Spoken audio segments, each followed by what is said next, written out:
তাকে প্রথম পুলিশ লাত্তি দিয়ে ফেলে দেয়। লাত্তি দিয়ে ফেলে দিয়ে তার বুকে অস্ত্র ঠেকিয়ে তাকে গুলি করেন। ডাক্তার সজীব আমার জন্য আর কল দিয়ে বলবে না যে বাবা তুমি কোথায় আছো। সে 5 ওয়াক্ত নামাজ পড়তেন, আল্লাহকে ডাকতেন। আমি রাত্রে 2টা 2:30টার দিকে জানতে পারছি যে আমার ছেলে মারা গেছেন। ছাত্র জনতা আন্দোলনে, বৈষম্য আন্দোলনে যোগ দিয়েছিল। সে পেশায় একজন ডাক্তার ছিল, MBBS। সে যারা এখানে আহত নিহত হয়েছেন তাদেরকে সেবা দিচ্ছিল। তারপরে পুলিশ তাকে হঠাৎ করে কিভাবে লক্ষ্য করে তাকে প্রথম পুলিশ লাত্তি দিয়ে ফেলে দেয়। লাত্তি দিয়ে ফেলে দিয়ে তার বুকে অস্ত্র ঠেকিয়ে তাকে গুলি করেন। যেখানে গুলি করা হয় এখানে সে ডেড হয়ে যায়। ছাত্ররা কিছু দৌড়ায় তাকে হাসপাতালে নিয়ে যায়, উত্তর আধুনিক হাসপাতালে। কিন্তু আসলে ওখানে নেওয়ার পর ডাক্তার বলছে যে উনি মারা গেছেন আরও আগেই।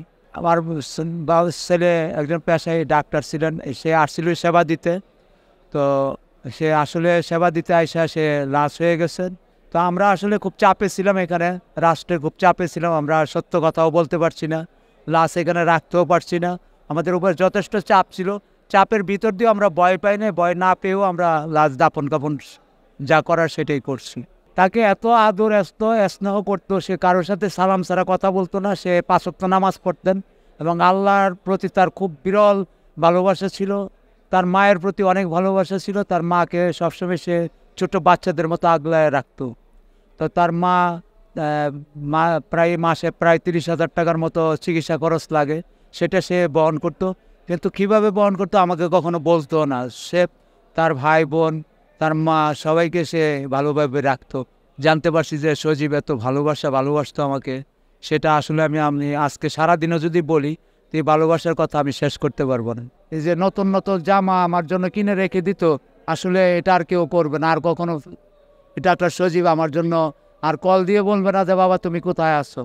প্রতিদিন আমাকে 2বার 3বার কল দিত, তুমি কোথায় আছো, কি করতেছো, বাসায় কখন আসবা, অফিসে কখন যাইবা, বা গেছো কিনা, অফিস ঠিক মতো করতে পারছো কিনা। আসলে আপনাদের কাছে আমি ভালোবাসার কথাগুলো, আমার কয়েকদিন লাগবো আপনাদের কাছে যদি তার ভালোবাসার কথা বলি।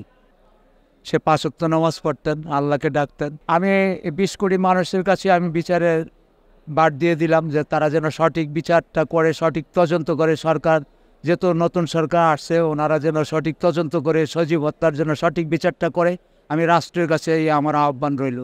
এবং এখানে যারা ডাক্তাররা আসছেন তাদের প্রতি আমার এত বিরল ভালোবাসা আমি দেখলাম, যেখানে যে ডাক্তাররা এত সুস্থভাবে, যে এত একতাভাবে যে আমার ছেলের জন্য আসছে এখানে, আমি তাদের কাছে অনেক কৃতজ্ঞ, বা তাদের প্রতি আমার অনেক দোয়া রইল।